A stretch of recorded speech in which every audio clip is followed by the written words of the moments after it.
কি তখন বলছিলি যে আমাদেরকে এখন উপদেষ্টা বানাও, পরে আমরা নির্বাচন করব? তাহলে কি তোদের মতন লেরি কুত্তার আমরা বসাইতাম? আর বসাই আজকে এই রোদে বানে কুকু কাকা করতাম, কুত্তার মতো আমরা একদম বসাইতাম। তোরা আন্দোলন করছ, আমরা কি করছি? আমরা কি আঙ্গুল চষিয়া খাইছি?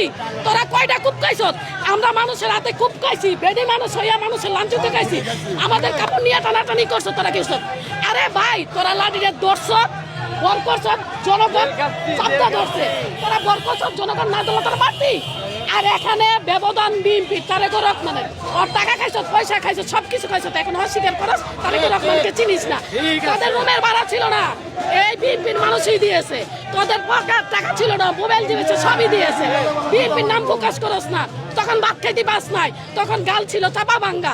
ওই গ্রামের মধ্যে তখন ডাকাতে গিয়ে সেটা লাইনের মধ্যে ওই যে খেতিয়া করতে, এখন উপদেশটা হইয়া মুরগির রান খাইয়া গালের মধ্যে 15,000 টাকার কেস, 20,000 টাকার কেস।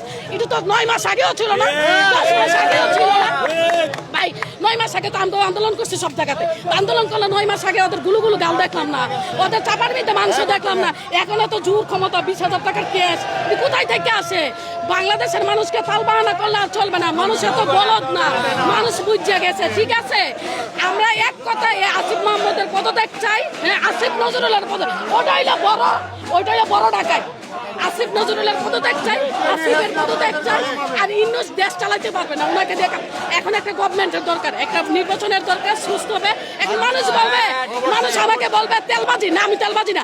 আমার যত মানুষ ইন্টারভিউ নিয়েছে শুরুর থেকে, আমি যখন আন্দোলন করছি আমার সব ইন্টারভিউ দেখো, আমি বলেছি আমার বয়স এরকম হয় নাই, আমি নির্বাচনের ব্যাপারে কিছু বুঝি না। মানুষের দল সাপোর্ট করতে পারে, দল ভালোবাসতেই পারে। আমি তেলবাজিও মারতাছি না।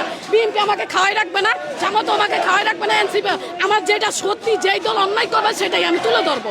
বিএনপি হোক, আওয়ামী লীগ হোক, যেই দল হোক, অন্যায় করবে, অন্যায় কাউকেই ছাড় দেওয়া হবে। আমি বিএনপি করবি, বিএনপি লোক দিয়ে গরু চুরি করে নেবে, তার জন্য তাকে আমি দোষ দেবো না, সেটা না। যেই দলে আসুক অন্যায় করবে। কিন্তু আরেকটা কথা বলে আমি আপনাকে, যে জামাত এখন বলবে কিছু মানুষ, ও মনে হয় তেলবাজি করতে আসছে না। ভাই, আমি তেলবাজির জন্য না। আমার ধানমন্ডি 32 প্রত্যেকটা ইন্টারভিউতে দেখবেন আমি কি বলেছি আপনারা, যে এই মানুষকে আর 9 আনা 6 আনা করা যাবে না, তালবাহানা করতে পারবে না। মানুষ বুঝে গেছে। তোমরা 9 মাসে একটা আওয়ামী লীগকেও তুমি কিছু করতে পারলা না। বলো আওয়ামী লীগকে দেশ ছাড়া করবে, এই করবে, সেই করবে। ভাই, এই 10 মাসে কি বিচার হইলো? আমরা কোনো বিচারই দেখতে পাইলাম না।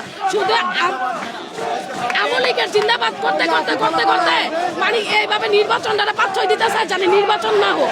আমরা সুস্থভাবে একটা গভর্নমেন্ট আসুক, নির্বাচন হোক। যেই দল, যেই মানুষ যাকে ভালো লাগবে ভোট দেবে, পাস করাবে। একটা গভর্নমেন্টের প্রয়োজন। গভর্নমেন্ট ছাড়া একটা দেশ চলতে পারে না।